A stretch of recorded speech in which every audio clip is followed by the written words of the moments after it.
Hey guys, welcome back to another monthly movement tip. I'm Dr. Charles with RX Physical Therapy here in Wayne, New Jersey, and today we're going to run through a series of exercises that you can use if you're looking to improve your hip mobility.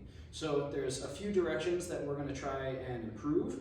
So we're going to improve your hip extension, your hip flexion, and some of your rotation. So keep watching, and we're going to go through all of those.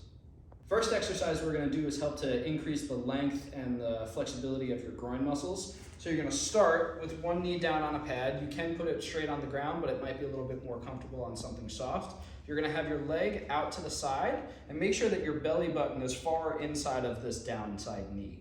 You're going to have your hands on the ground. Once you're here, all you're going to do is rock your butt back and then rock back forward. So I want you to notice this foot here, how the toe isn't turning up. I'm keeping the toe on the ground every time I rock back. This way I can get a stretch through my groin.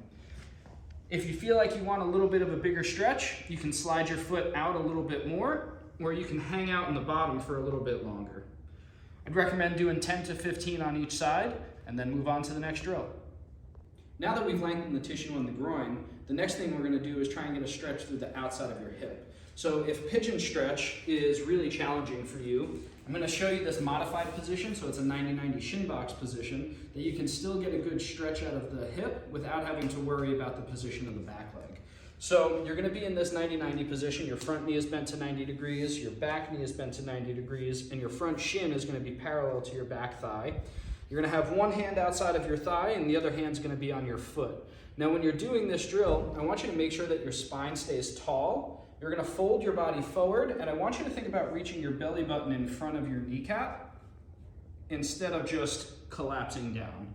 So you're going to fold forward, get some stretch through this side's hip, and you're going to take a nice deep breath in, and on your exhale, see if your body will let you sink into the stretch a little more.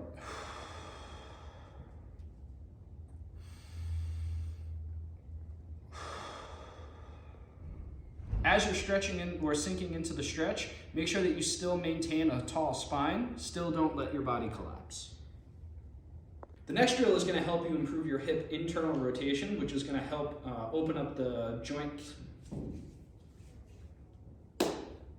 The next drill is going to help improve hip internal rotation, which is going to stretch the joint capsule and give the hip more movement in every direction. So you're going to be in that same 90-90 shin box position from the last drill, but instead of having your belly button pointing at your front knee, you're going to put your hands behind you and have your belly button pointing at your back knee. You can put your hands wherever you need to, so if you want to be a little taller or a little bit further back, either is fine. You're going to let your knees relax. Keep your hips or glutes on the ground, push your knees into the ground, and keep your belly button pointed at the back knee. Hold for a 3 count, and then relax. What you should feel is a stretch through the groin and the outside of the hip on the back side leg. So I'd recommend doing 10 of these, so push the knees into the ground, hold for a 3 count, and relax. 10 on each side, and then move on to the next. The last drill I'm going to show you is going to be a double whammy. So it's going to help improve hip extension on one side, hip flexion on the other side, while maintaining pelvic control and trunk control. So you need a wall and a floor. So you're going to kneel down. Again, you may want to use a pad if it's a hard floor. It might be a little more comfortable. You're going to have your hands on the wall, and you want to make sure that you keep your ear, shoulder, hip, and knee in a straight line. Once you're here, you're going to lift the front leg and hold for a 3 count. When you do that, you want to make sure that your body doesn't round out like this. So maintain a tall posture. So again, ear, shoulder, hip, knee in a straight line. Squeeze this cheek and lift the leg. Hold 3, 2, 1, and relax. I would do 2 rounds of 5 on each side because that can get a little bit spicy. So there you have it, 4 easy exercises that you can use to improve your hip mobility today.